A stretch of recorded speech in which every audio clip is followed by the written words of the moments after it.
Hello, and a very warm welcome to Cultural Communication Confidence with me, Victoria Reynoldson.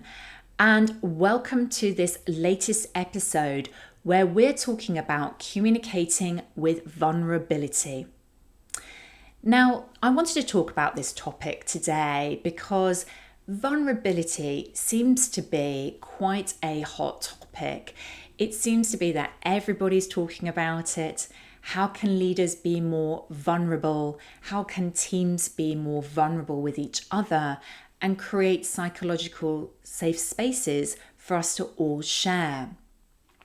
Of course, vulnerability is important, particularly when you contrast that to the past, where perhaps a leader was seen as somebody that had to be in control at all times, that they were perfect, that they never made a mistake. They were almost on this pedestal, and leaders were expected to be strong, have emotional mastery, to always know the answers, to really always have that clear direction. It was clearly quite a masculine model of leadership. And, the interesting thing is, if we overlay cultural values on top of this, then actually what is interesting about this is vulnerability is perceived in different ways by different cultures. Now, I would say that generally what I see in the UK and in more global organizations is that vulnerability is seen as very important. But if you are somebody or you work with people who are from a more high power distance culture, so have a more focus on hierarchy, or you're working with people who are from a more non-expressive culture, so they don't tend to express and share their emotions very strongly at work, then this idea of vulnerability can be quite challenging to really bring into the team. I also wanted to bring this topic up because it came about from a conversation I was having with a client, and they spoke to me about this idea that they absolutely understood why vulnerability was important. However, it just didn't feel authentic to them because of their cultural values. And they just didn't feel that they could express and communicate with vulnerability in a way that others were expecting, but they just didn't feel that it was the right way for them. So that's why I really want to share here today part of the conversation I had with them to help you understand that there are different levels of vulnerability. It's not necessarily about sharing everything that is going on in your personal life. It also isn't sharing anything that might impact or hurt other people or is sensitive to the organization. And it certainly isn't always about extreme emotions or crying. It can be, of course it can be, but it doesn't have to be. So let's talk about these different levels of vulnerability. And I want to start with level 1, which is getting to know you. Who are you? Now, this is probably the easiest and safest way of accessing vulnerability. And it's really about people, particularly for people who are leaders, sharing more about who they are and what makes them tick. The choice is always about how much we choose to reveal. However, I'm going to share here some ideas, some thoughts about the kinds of things people want to know when you're being vulnerable, such as your personal values and what is important to you, what you believe in, as in you believe in is important for the world of work, how to work best with you and how to really get the most in the way that people communicate and interact with you. And also on that flip side, what frustrates you and annoys you, actually being very open about the kinds of behaviors or the kinds of interactions that you find challenging. Also talking about how to best support you. Sometimes leaders don't always share this, but really want to, this is a great opportunity to say, you as a team, this is how we can best work together, and you can best support me and we can best support each other as we move forward to achieving our goals. And then there is an aspect here about sharing about your personal life, your home life, and your personal stories. But this is the one area that I would say that actually you get to choose how much you reveal. Again, for some cultures, there's a real strong separation between home life and work life. And some cultures, some people don't like to talk about their personal life. So you choose how deep you get to go and want to go with get to know. Level 1, who are you? So that's the first part. If you're comfortable with this and you feel that actually you're happy to share and be vulnerable in this level, then you might want to consider moving to level 2. Now, level 2 is what you do. And this is about being vulnerable in a few areas, such as you make mistakes. Now, this is getting away from this perfectionist idea of the leader who always knows what to do. They always know what direction to go in, what decision to make. And the idea of mistakes, whether that you're vulnerable and open about sharing past mistakes, or whether you're open and sharing mistakes which are current, this is helpful for everybody, because then they see you as a human, that you are just like them and not on a pedestal, that you are also open to realizing you make these mistakes as well. And this really builds a great atmosphere. When people can admit their mistakes, then it's much easier to recover from these mistakes and move on to find the solution. The other area, which is also, I think, connected, is saying you don't know.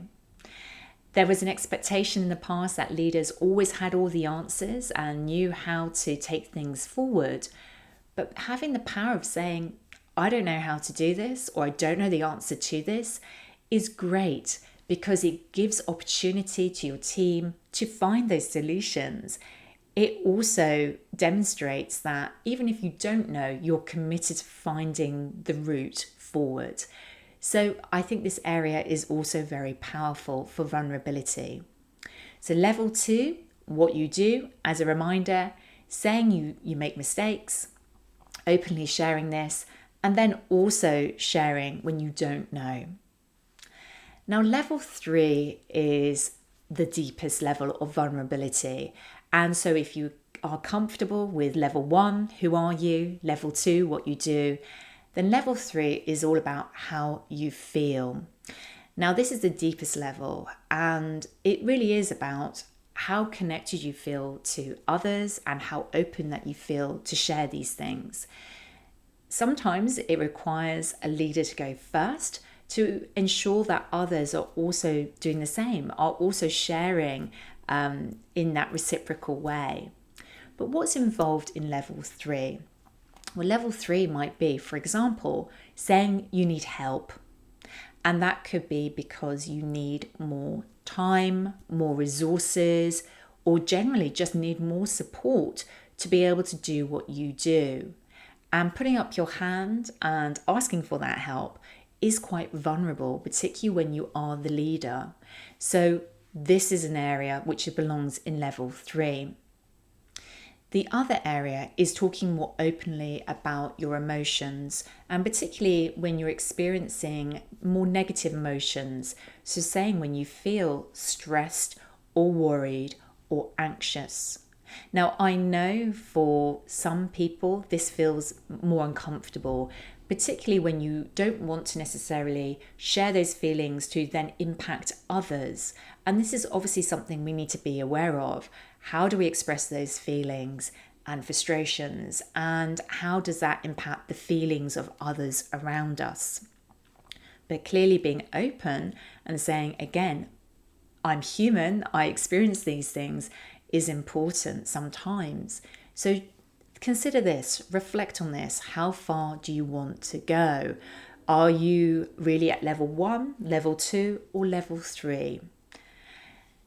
The final part of this today was that this particular client who originally asked this question was I was saying to me, well, what happens when I feel that somebody is sharing something with me and they're expecting me to be vulnerable.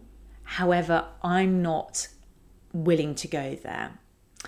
And I thought that was a really great question.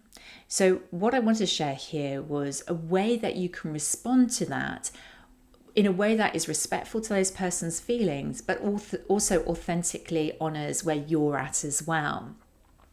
So the first thing to do is to acknowledge, so to reflect back what they've said.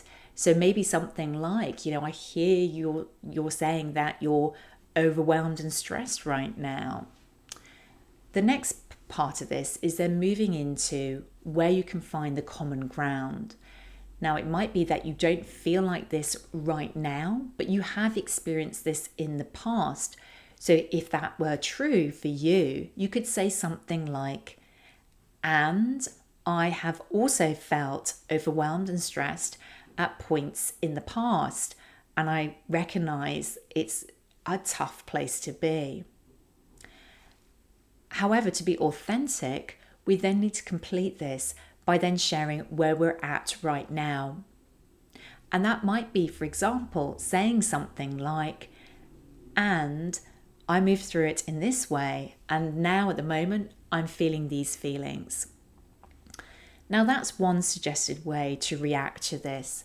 However, you find your way, you find what feels authentic to you.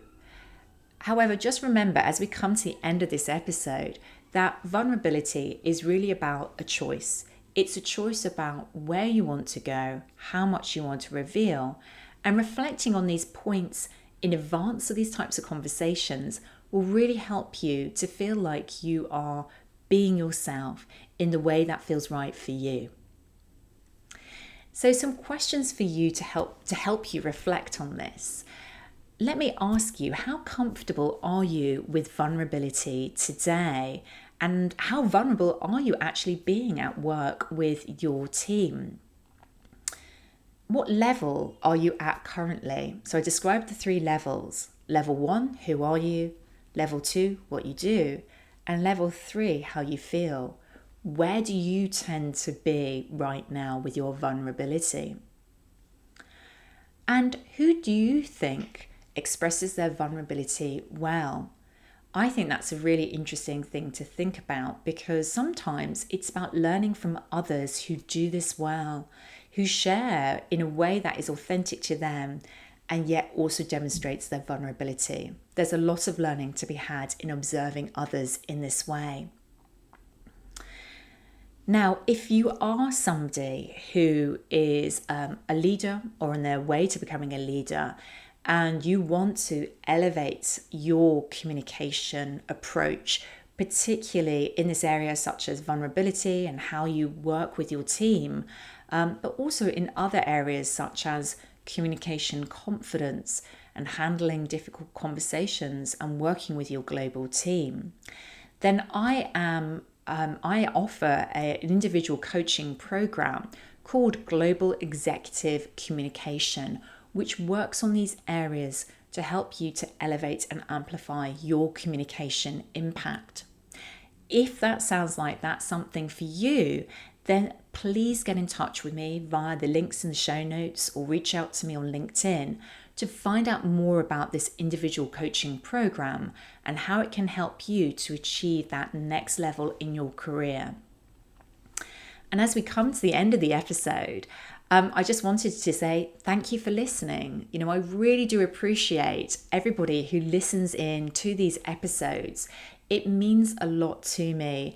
And, I've had some comments back from people over the last few months, and I can see that it's bringing you some fresh insights, some valuable ideas. And if it is doing that for you, there really are 2 things that you can do for me. One is to share this episode with somebody else who would benefit from it, because I really want to make sure that as many people as possible benefit from these episodes. And then the other thing is to really let me know and to share that appreciation by leaving me a rating or a review on your podcast platform of choice, or if you're watching this as a YouTube video, you can also leave it as a comment on the video. But that would mean a lot to me and would be the greatest compliment, because then I know that I am fulfilling my mission, which is about connecting the world through the power of communication and cultural intelligence. Thank you so much for joining me here today on Cultural Communication Confidence, and I look forward to seeing you next time.